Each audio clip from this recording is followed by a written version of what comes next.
Line up, mate. I'm ready to rock and roll, man. This is an exciting podcast. Yeah, are we on? Yeah, we're on.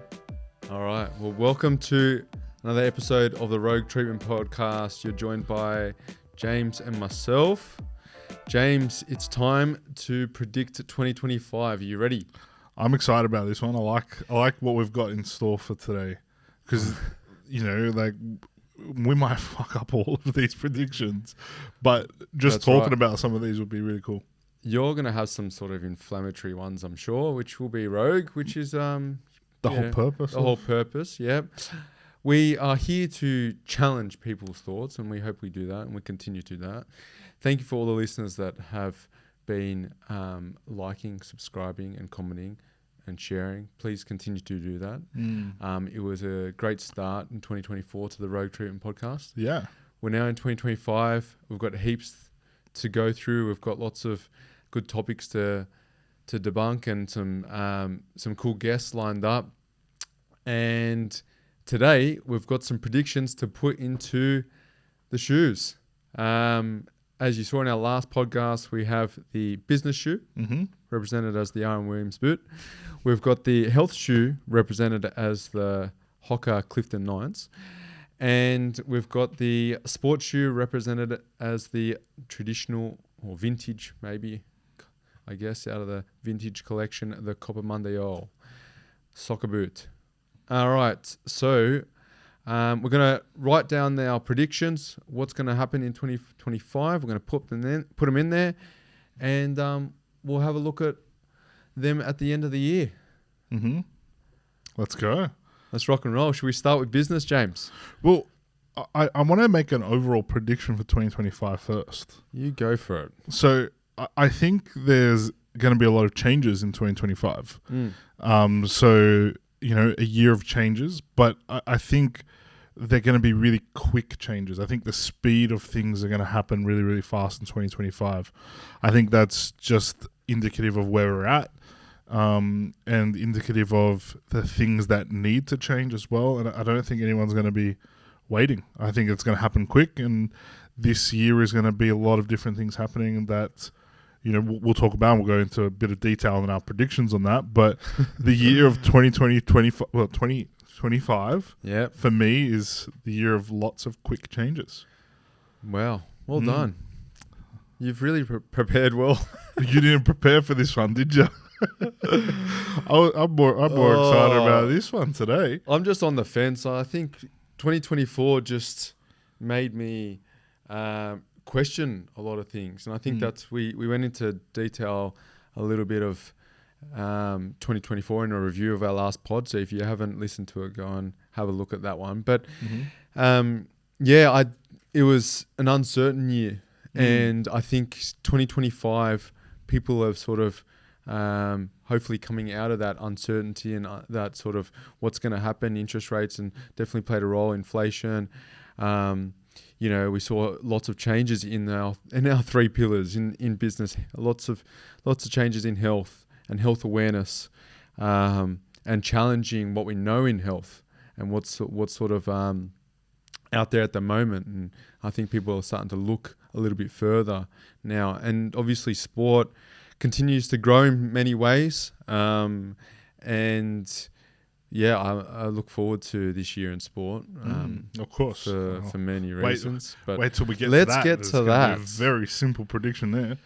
Well, it's on the cards, and we're all looking forward to it. But you'll have to wait till the end to read that prediction. But the way we're going to do is we're going to go through one prediction each in each, and then let's just organically do it. I reckon, because I think you've got more predictions than was on the agenda. Just quietly, I do. I've got three in each. Yeah, I do not have three of each. But let's just see how we go. Nice holding up your end of the bargain. I brought the shoes and cut up the paper. So we'll start off with some predictions. In business? In business. We write them down and we put them in here. So James, did you want to kick us off, mate? And then we're going to go through them at the end of... No, let's go through... at the end of the year. Yeah. All right. So my first one's a simple one. And I think, we talked in the last podcast about the cost of living and its impact on business. So my first prediction for 2025 is there's going to be an interest rate drop.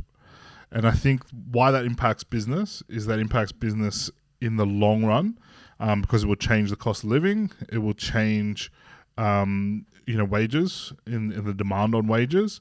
It will also change, anyone with a business loan or anything like that. I think that it will free up some cash flow if there is an interest rate drop. I also think because there's an election this year in Australia, well, there was supposed to be an election, I'm pretty sure, this year in Australia. Yep. Interest rate drop will have a massive impact in, not only the government that's in now, but any other potential government that could come in. It will make a big difference to the way in which they'll tackle business. We know that business is a massive part of our economy, and an interest rate drop will help business big time. And again, because I said that it was the year of quick changes and lots of changes, I think an interest rate drop will accelerate business. How does that sound, listeners? Hey? What From do you the man think himself? I feel, obviously, obviously that's what as business owners we've been waiting to hear for, or waiting for that sort of moment or that change for a long time. We'll see if it happens. The skeptic in me feels that, feel it's going to take a little bit longer, but look, the reality is it should take longer. I don't think we should have an interest rate drop, but I'm predicting that we will because there's an election. Yeah. Well, I think most people will be listening to this and welcoming it. I think everyone wants it. I don't think anyone who has a loan wants to see it go. I don't think it'll go up.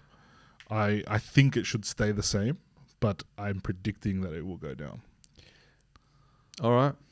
Well done. Did you put that in the shoe? Excellent. You did? I did. All right.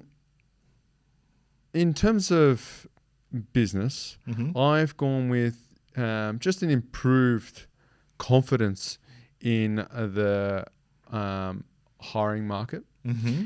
And we saw in 2024 in our business, we saw it being quite difficult. And I know this is something that we've spoken about off air. I wonder if this was your next prediction. But anyways, it is my next prediction. Well, we might be predicting something slightly different, but we're pretty much still going to talk about the same thing, I think.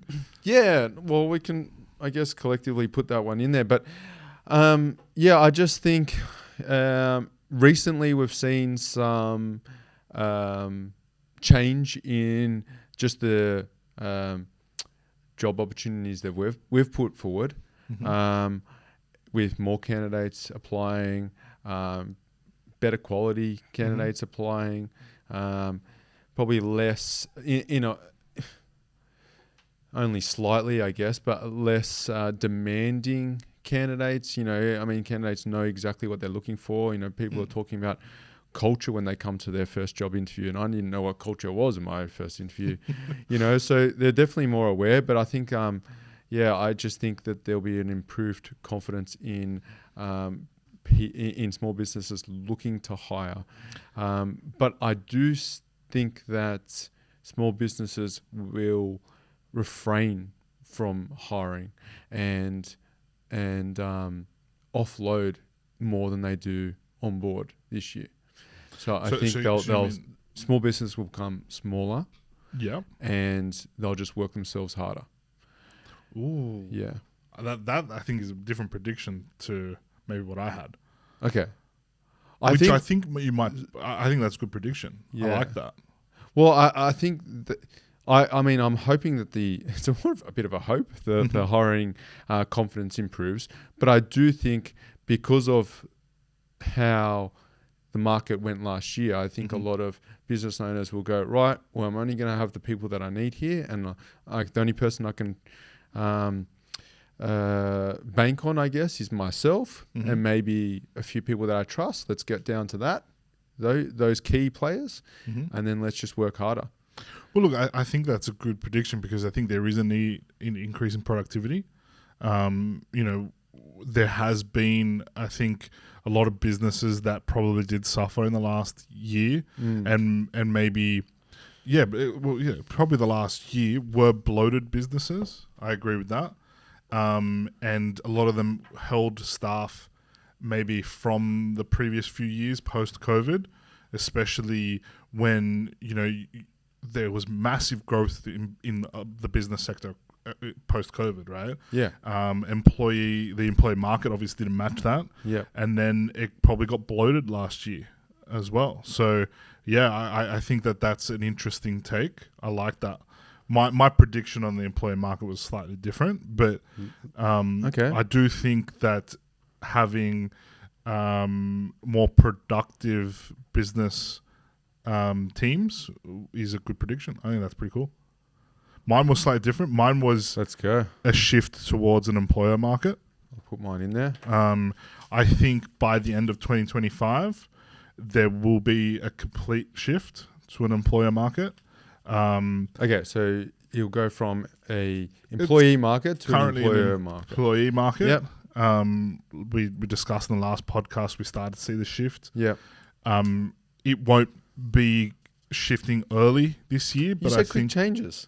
No, but it will happen. Be a roll-on effect, I assume. When we discussed in the last podcast, I didn't think it might happen in 2025, but because I think there will be a lot of things shifting this year and a lot of things happening quickly, it probably will shift to an employer market. There's a lot, and there's factors to that, right? The reason that I think it will shift a little quicker than maybe I previously thought was because previously I said it will eventually happen and it may not happen in 2025. I think it will happen in 2025. Yeah. And I think the reason for that is we've already seen some changes to immigration. Yeah. And again, depending on which government comes in place, there will be a further change to immigration. Australia needs to sort out something with the population growth. And we're a country that relies on immigration to change our population growth. And we will probably have more skilled workers. It's the easiest way to change population. So if we change skilled workers, there's going to be an increase in supply because I do think the average business owner is not going to just hire. They are going to be more productive. So there's going to be increase in people, less jobs on the market. So that will quickly shift it to an employer market. I like the sound of it. So by the end of the year, hey? I think it's going to happen. Yeah, I think in the past I said it wouldn't.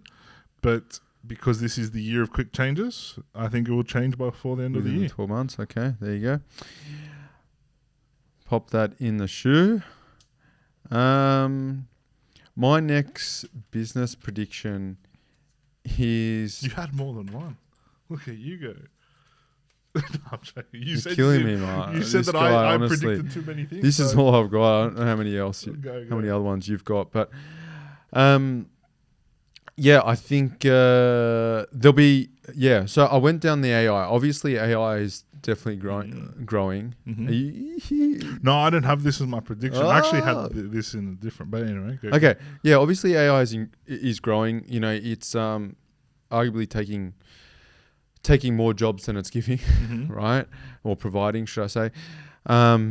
So but I want to look at our sort of world a little bit closer in terms of that service-based, if we even narrow down to or niche down to just the physio business or physio industry. I think it will be in physio clinics, not just in terms of data control or, for business owners or statistics and marketing and things like that. But I think it will be more involved in the treatment rooms. There's a little bit of it already, but I think I put a number on 25% of all clinics. 25% of all clinics will have AI in the treatment room. I just wanted to put a number to it. Yeah, okay. In the treatment room. How are you going to quantify that? I don't know. But it's a prediction at the end of the year. How are we going to go? How are we going to know it's 25%? Yeah, well, look, maybe we just put it in a few of ours. But no, I is it 25% of our clinics will have it? Only. Yeah. No, I just think, it'll be used not just as like an assessment tool, but also a prognostic tool. We talk about alignment, biomechanics, and things like that, and movement patterns, and how we do so much training in our clinics on observational skills, which is definitely something we've spoken about previously with Guru Gav on the podcast. If you haven't listened to it, go listen to that one. But that skill is so key, but it's lost in our industry. Yet in the physios that are finishing are quite and coming through are quite very, very smart, very, very bright, will know how to use AI a lot better than people that are in the field right now. Exhibit A and B here. I'm terrible on computers, but I think it'll be easier to sort of implement straight away, and I think it'll be used to take away that burden of the practitioner, or that expectation of the practitioner being able to see everything, and the AI source to be able to not only help diagnose deficits in movement, but also help to suggest what the injury is and how long it's going to take to fix it and things like that. So, I think AI in physio clinics. Yeah, so write it down. I think that's a good. But in overall business, AI is definitely going to increase, right? In the health sector, I definitely think that AI is going to, currently, and I had this in health, right? So you've put this in business, but I had this exact kind of. Sure, you did. It's increase of use in AI in diagnosis and treatment. So that was my prediction in health, but I definitely think there's going to be more use. Currently, it's probably the extent of use in AI in a healthcare business is probably for note taking. Realistically, right. It's probably not used as much. In the physio world, I definitely think there'll be more use of AI for diagnostic. My concern with that is that I haven't seen any AI movement analysis models that pick up on the same things that we pick up on. Yeah. I think generally, and again, this is going to come down to the specifics of our industry, right? The general physio will be using AI diagnostic tools, I think, in 2025. Yeah. But movement-based and technique-based physios, I have a concern that if they are using AI, they will lose the skills of observation and they will lose the intricacies of individual movement that AI currently can't pick up. Or I haven't found one that's picked up. And this is something I look at. Sadly, that's the problem, isn't it? Yeah. But I do think, for the vast majority, unfortunately, of physio clinics that aren't looking at movement at all, and concepts and details that we go into aren't even looking at all. I think that will be an addition or a benefit to them. But I think like sadly it's like we'll probably then start relying on these things as opposed to using our eye, which is what we're trying to get away from, really. But that's where it will come in place. It will come in place for diagnostic measures, and diagnostic measures are, still broad. Just because you get diagnosed with a shoulder injury, if there isn't an analysis of the cause of it, then that's where it's going to break down. And maybe there might be, again, because things are going to move fast, they're going to move quick this year. Maybe there might be some AI models that get good at that. I haven't been able to find any just yet, but maybe that will happen before the end of the year. But my concern is if they aren't properly analyzing movement and understanding the cause of the injury as opposed to the diagnostics of the injury, we are going to find it very difficult as a profession to come out of this AI kind of model. But and we'll jump to it in the health sector. But I think just generally in health, take physio out of it. There's already, we'll talk about it in a bit more detail, but there will be massive in health, the AI aspect of it. Did you write that down already? Mate, it's in the shoe. Well, my last prediction in business is on the back of that, but it's got nothing to do with AI. But my prediction is that businesses with quality in-person customer service will thrive. Business in general will move towards more AI. Will move towards a lot more offshoring, because of AI. And expenses and things like that. And it will help massively reduce expenses. And I think that that's going to be the detriment to some businesses. Some will be fine. But in general, if you're a customer-facing business and you don't provide high-quality customer service and you're a service-based business, you're going to find it difficult with a shift to predominantly AI and offshoring. Yeah. And I think those businesses that can do it well... But can also... Yeah, exactly. On the flip side, the people that can do it well will thrive, right? Yeah, but that's the circle of it, right? Yeah. We're trying to find ways to cut costs, which is indicative of what was happening in 2024. Costs of business were higher, so it's natural that in 2025 we try and find ways to cut costs, but you can't discount the importance of customer service in the ability to charge and demand more from the marketplace. Yeah. If you ace quality customer service and do it well and can do it with maybe lower costs in the background, but don't give up on the costs of customer service, those businesses will thrive. Because the ones that have poor customer service can't demand a high cost. So when you can't demand a high cost, it's a race to the bottom. You might cut costs in your operation, but you can't then demand higher for your service. So then it's going to be a race to the bottom, and that's my prediction in business, that a lot of businesses will get caught out trying to find ways to cut costs, but then they won't be able to charge as much. And the businesses that find a way to balance that will thrive. Very good. There you go. There you have it, guys. There you go. I love it. That's business predictions. On to health. We love talking about health, James. Yeah. I think some bold rogue predictions are ahead here for 2025. Do you want me to kick it off? Go, pop that. Yeah, you kick it off. All right. So my first health prediction start your engines for 2025 is we will see a change to the food pyramid. Here we go. And why do you smile when you do that? I'm smiling. Just like, here we go. What's his reaction's going to be? Yeah, you just laugh. Go, please tell me. It's the exact reaction I expected. So now, I don't know if we will adopt the change to the food pyramid in Australia. Yeah. So I will preface that. But there will be a lot of discussion around the food pyramid globally.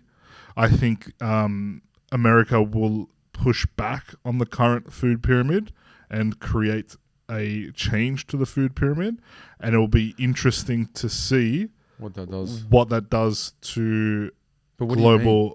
So currently the food pyramid, if you know that food pyramid, with but how is it going to change? So currently, what do you think is going to change? Top, so if you bring up the food pyramid on there, and we'll bring up one for our listeners as well. So the food pyramid basically outlines what to eat more of and what to eat less of in a general sense. And the current food pyramid is very outdated, where it says to eat more of bread, cereals, pastas, rice, and then use sparingly is fats, oils, sweets, of course, which is normal. Use sparingly, milk, cheese, yogurt. Use sparingly meat, fish, eggs, nuts. But it basically says our diet should consist of more bread, cereals. That's huge. Fruits, vegetables, right? So, which we have so much of an intolerance to. Correct. So take out the sweets part of the top of the pyramid. Yeah, there's already obviously we know that that's not good, but I think you flip that food pyramid and we'll see some version of definitely eat more proteins. Yes. At the bottom. I can see that. Use more animal fats and eat vegetables, and then less breads and cereals and milk, things like that. And dairy? Dairy and yogurt I think will be more as well. Really? But there's like every second person's got an intolerance to that too. Yeah, no, I'm not saying it will be predominantly at the bottom where eat more of it, but I think it will be encouraged to eat more. Yeah, okay. Yeah. At the bottom where there's breads and cereals currently, I believe will be more proteins and fish, meat, poultry, eggs, that kind of thing. Vegetables and fruits will probably stay where they are. Yeah. Maybe, again, I don't know how to fucking make this food pyramid, but it sounds like you're making it now. There'll be a change to it. You guys there'll be a massive change to the There'll food be a pyramid. change. There you go. Yeah. Write it down. That will be research and evidence backed. I don't think it will just be, randomized. That's a good one. Is. Pop it in the HOKA. Yeah, I'll pop it in the HOKA. Are HOKA paying us for this? No. Oh. Well, do we really want them to? We'll take anything. Like, subscribe, comment below. No, I'm joking. All right. What's your prediction? My prediction is that despite that we've seen a large actual increase in the use of... Have you got my notes or something? No, I've got Why are you looking own. at me like that? Oh. I'm just listening to you. You're listening with funny skills at the moment. Okay. I'm writing. Yeah, despite a real increase in recent times with antidepressant prescription use, and it's sort of, everywhere I was looking, it actually seems like it's going to continue to increase. I think it's going to decrease. Really? Because it's had such an increase in the last year or so. I think it's like 14% of Australians or something crazy like that, but are taking some sort of antidepressant. No, it was higher. It was like 1 in 5, so it's almost 20% of Australians are taking. I think that's some sort of mental health drug. I think the antidepressant is... Oh, antidepressants versus mental health drugs. Yeah. Okay. Yeah, 14% of Australians currently taking antidepressants, which is one of the highest rates in the world. Seriously? Yep. We have one of the highest rates in the world. Apparently so. What do we have to... So it has to drop. Depressed about Australia. Fuck, compared to other countries. It's sad, isn't it? But I just... Or is it access to it? Maybe it's access to it. We have more access to it. So it's prescribed higher. Yeah. As opposed to there being a need for... Anyway, we can go into that. Is this your prediction or what? No, that's my prediction. It's gonna drop. It has to drop. Okay, to it's what? Too high. Why? Oh, to what? No. Like you don't have to give me a number, but like there's got to be a change, right? What's the change? Well, the change, it comes into my second prediction, and I'll just bundle them together. Oh, you're going to bundle them together then? All right. Yeah. Lucky it's a big piece of paper. Well, I think there's been... I feel like first of all, the reason why there's been a lot of... a lot more Australians taking antidepressants is, yes, maybe access, maybe... the diagnosis is, a lot more people getting diagnosed. You can diagnose yourself by just going on Google and getting a survey. I assume that a clinic... Well, those 14% of people, we don't know, are they clinically diagnosed with depression or not, but they're taking an antidepressant. So I think that now that people are becoming a little bit more aware of other alternatives, I guess, I actually think there's... Like what? This comes to my second... Okay. Spit it out. What's the second one? I'm about to. Far out. The second one is there's going to be a growth in medical marijuana use. Wow. Wait, but hang on. That would still be a prescription for it, though. Yeah, I'm not saying the prescription part. I'm saying the antidepressants. Well, you're saying medical marijuana could still be... It'll be classified as a prescription for antidepressant. Antidepressant. Yeah. Yeah, okay. Well, then it might... I agree with that part, though. I agree that it will change from pharmacological to probably natural or whatever you want to call it. Okay, because people are still... Yeah, right. So what you're saying is there's people still being prescribed medical marijuana for depression as an antidepressant. Yeah, right. So that's also going to contribute to that number. Yeah, it's going to increase. So it might actually increase. It will increase. well, they're clashing these two. But anyways, I think it's really, really high. So I do think that medical marijuana is going to increase once we sort of break down some of this red tape in Australia. I think it's already broken. Yeah, but this is why I think it will increase. Yeah, but there's websites now. You can just go on a website and get you can get it, right? a WebMD a diagnosis, and it's an all-in-one. The company that sends it to you also prescribed it to you. Yeah. Where did I see that? Pop the link below.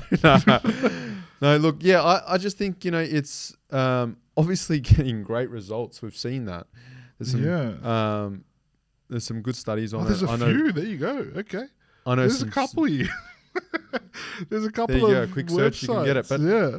But it's still not in the traditional medicine world. No. It's still not. There's still not the main, I guess.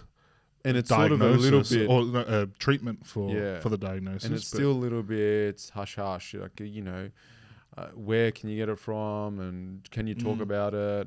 I think more people are going to be talking about it. More people are going to be accepting it. Quick changes this year, H. I reckon it's going to be the biggest growing industry in health. There you go. Medical marijuana. In Australia in particular. We have some of the biggest producers of medical marijuana that gets shipped overseas. Yeah, right. So that's only going to get bigger. And I think as people look for, alternative medicine, we saw a big growth in the wellness space last year, and people looking don't know if this will classify as wellness. You could go for an ice bath, go in the float tank, then walk out with a joint. I don't know if that's a good idea. No? I don't know. But no, but what it means is that people are taking initiative in their own health, and like we said, people have got access to more data, so they can sort of regulate some of these things themselves. Which, coming back to your first prediction around the antidepressants, the decrease in antidepressants. So I think medical marijuana might increase the prescription of antidepressants, but I do agree that there will be a decrease in the current form of treatment. I think whether it is a shift to more medical marijuana or whether it's a shift to alternatives to antidepressants that are currently massive, like there's so many studies coming out of the actual efficacy of antidepressants and that they're actually really low. And I think that's going to come out more and more. Yeah. And then people are going to look for alternatives, which is where medical marijuana will come in. But I think there will be other alternatives that will be sought, which I think is a massive prediction. Yeah, it's interesting though. The barrier I see with this prediction is cost. Cost of medical marijuana? Yeah. I don't know. How much is it? It's expensive. Is it? Yeah. Okay. Why? And with or without the THC can change it too.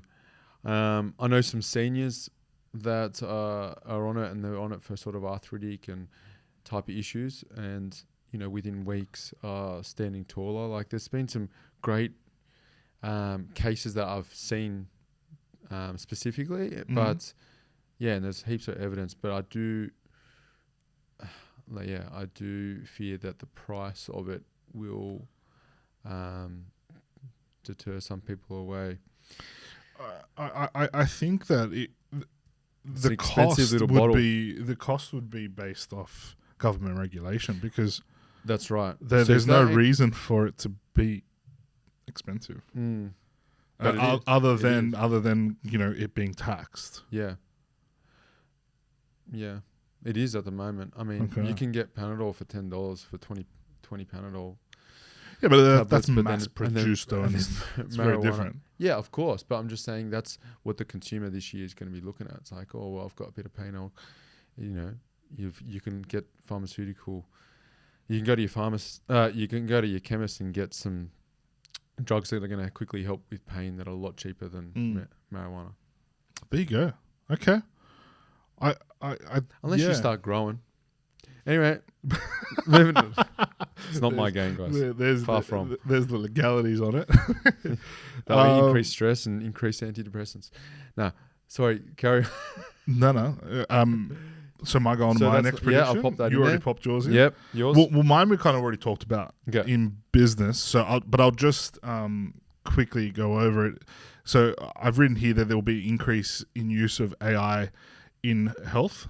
Mm-hmm. We obviously touched on the impact of it being in physio in our industry when we talked about business, but I'm talking about more general health here. There's already robots, if you want to call them, being deployed in hospitals, in emergency departments, where you basically talk to the robot and it will triage you, in an emergency. I don't know if that's hit Australia just yet, but I think that whether or not it hits the emergency department, where I'll get to my second, my last prediction, but which might bring this on. But I think somewhere along the line, across the world, there will be a lot more dependence on AI for diagnosis and treatment plans. Yeah. I don't know how that will look in Australia because we're a bit slow. Yeah, to touch on that was actually one of my predictions too in terms of health was, it was also the access. I think with AI, then we can have more access to, generally in health, but but in the remote sort of locations, and I think that will sort of, hopefully improve our chronic health issue. Detection and quicker detection, I don't know if it will get used in detection yet. Why not? Because that will only happen. Detection will only happen in the private sector. So detection would mean by utilizing which we talked about in the last podcast about the application in the wellness sector, right? Because you have, your Whoop, you can get a full blood test, maybe you get a DNA test, like it will be used in terms of detection when you've got lots of data, but I think that will still come with a high cost and will predominantly be in the wellness sector. I don't think that will hit our average health this year. Yeah. Well, it depends on, I don't know. I mean, I'm not... So what I'm trying to differentiate is prevention versus diagnosis. I think it will become more prevalent in diagnosis and treatment plans. Yeah. I don't think it will become prevalent in prevention and diagnostic in public health. Okay. It will in private wellness clinics, not in public health, is my prediction. It's interesting because then, like, if you can pull quick data about, and it could be about symptoms or things that we know that predispose you to X, Y, Z quickly, and then know that where those locations, so I'm trying to say in the remote locations, where something's more prevalent but not being tested, that can quickly be actioned. Yeah, which makes sense. Yeah. I'm with you, 100%. And that's where AI will be better utilized.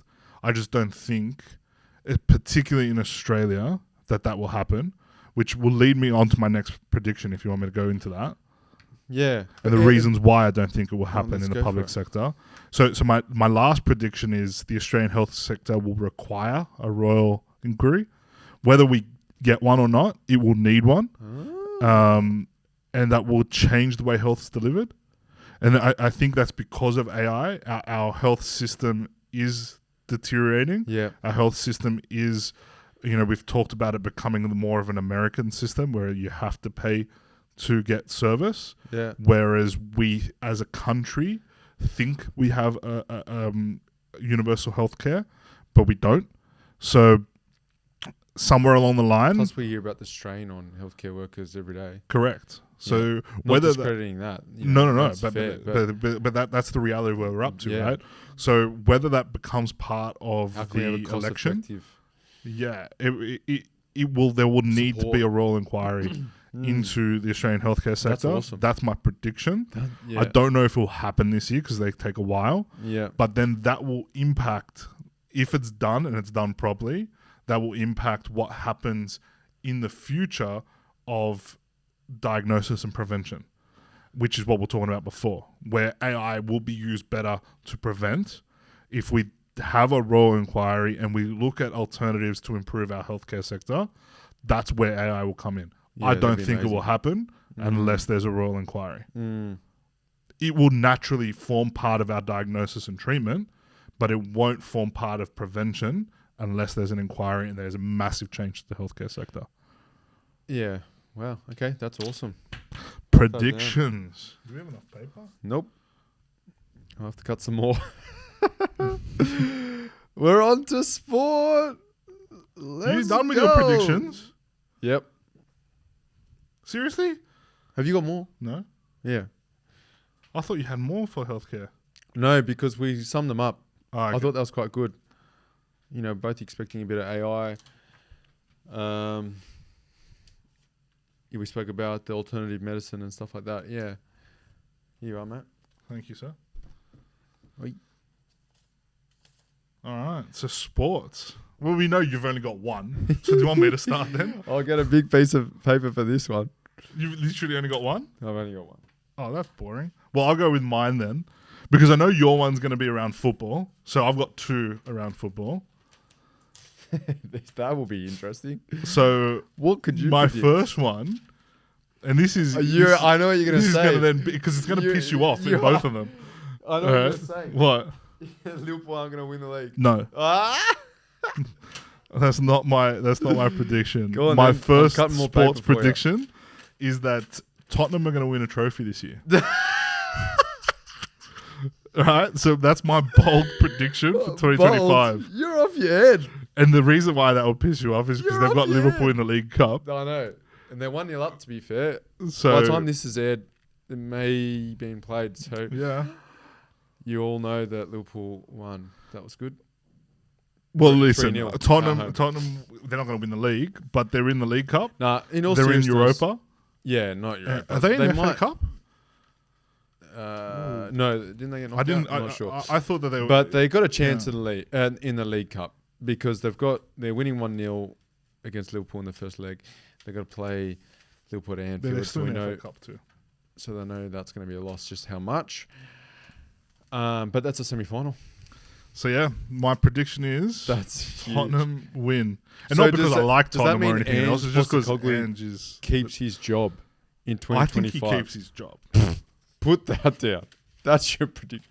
Oh, yeah, sorry, to the end of the season. Sorry, end of the season. He will still be Tottenham manager till the end of the season. If he doesn't win a trophy, I think it makes it very difficult for him. Put some permanent marker on those two. So there's two. So Tottenham to win a trophy in the 24-25 season, or just 2025? Well, it has to be 2024-25. There's no trophies to win. In the current season before. Yeah. Yeah. And Ange to keep his job by the end of the season. To keep his job. I hope so. If they win a trophy. Yeah. Or will he get the Man United boss got sacked? What was his name? He got sacked. Ten Hag after winning the FA Cup. Do you remember? I don't think that will happen. He wins the league and the league cup and then gets sacked. No, but he didn't get sacked after winning the FA Cup. He played the next 10 games in the new season and was performing poorly and then got sacked. Yeah. Wasn't it the next day? Who was that? No, that was Van Gaal. Van Gaal. Yeah. Yeah. You said Ten Hag. I said Man United manager. Oh, okay. Sorry. Yeah, I don't know. They just keep changing. I can't keep up. Shut up. Will Man United finish the season with the current manager? Yes. Man United will finish 2025 all right, with the current manager. My prediction is that with a 91.5... Before you do your next one, because I know what yours is bullshit, I'll tell you my next one. That also goes against your prediction. Man, if this comes through, I don't care what happens. Real Madrid will win the Champions League again. No. Well, that's my prediction. No. I'm saying. We beat them twice, man. I don't know about that. And they're not in position to, so that's why it's a bold prediction. Yeah, it's not. I'm not even going with Liverpool winning the Champions League. We finished top of the league, this new Champions League format, but I would just want the Premier League. I don't like this new format. Nor do I. It's crap. Because do they change it again? Liverpool change. No, they won't change it. Liverpool come top, and there is zero benefit to coming top. If anything, it's probably harder to come top. Well, more expectation now too. No, irrespective of that, right? Because any of the teams that didn't do so well To get an extra chance. Get a second chance. I know. And we've already beaten them. Yeah. It's so weird. We beat the German champs, Spanish champs, and we have to do this all again. Anyway, so my prediction with a 91.5% chance as per... where did I get that from? But anyways, probably. Off the stats, yeah, somewhere. 91.5% chance of winning the Premier League. Liverpool Football Club lift the Premier League in front of fans this year. You know what would be funny? If that doesn't happen. Oh, please. 91. Is please. That high? 91% chance. 91.5%. 91.5% chance that they do that. It's ridiculous. That's a very high percentage. It's ridiculous. Considering there's probably no one really chasing him. That's currently, guys, in February. Early Feb, that's the 91 where the stat comes from. But they're 6 points ahead of Arsenal with the game in hand. Arsenal aren't going to win. So, yeah, look, it's probably most likely to happen. As much as I don't want it to.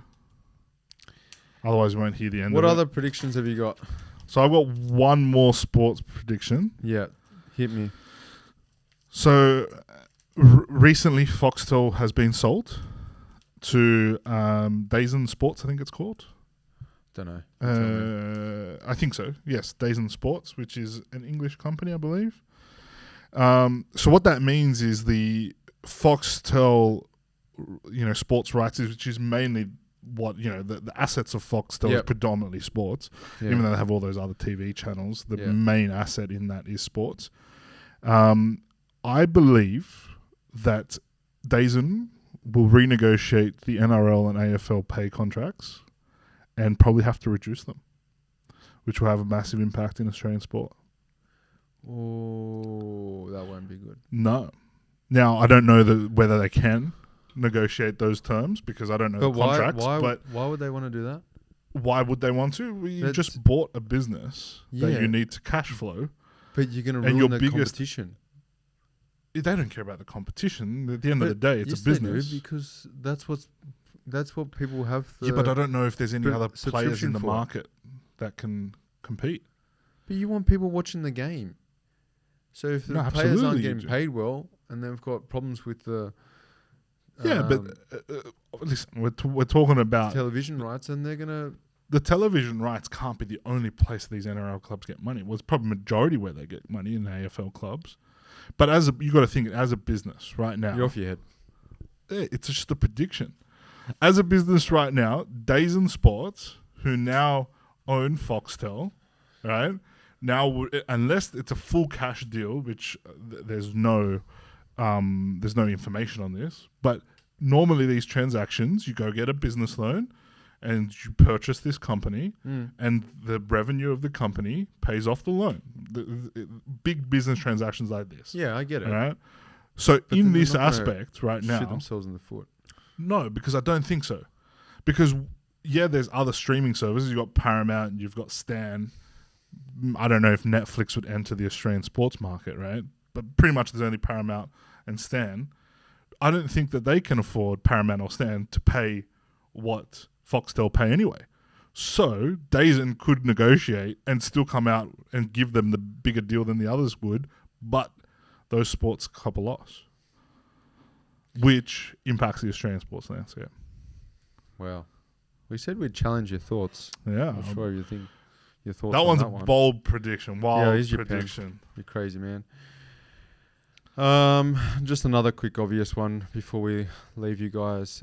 Manchester United will not finish in the top 10 of the 24-25 season. Oh, they're 11th currently. Are you sure about that? Finished 8th last year. Worst finish in the history of Manchester United. 13th now. Okay. Another loss this morning. 5 points off 10th. Yeah, I just don't think you'll finish in the top 10. Unfortunately, I'm going to put that one in there. Have we got any other predictions? I don't. Okay, awesome.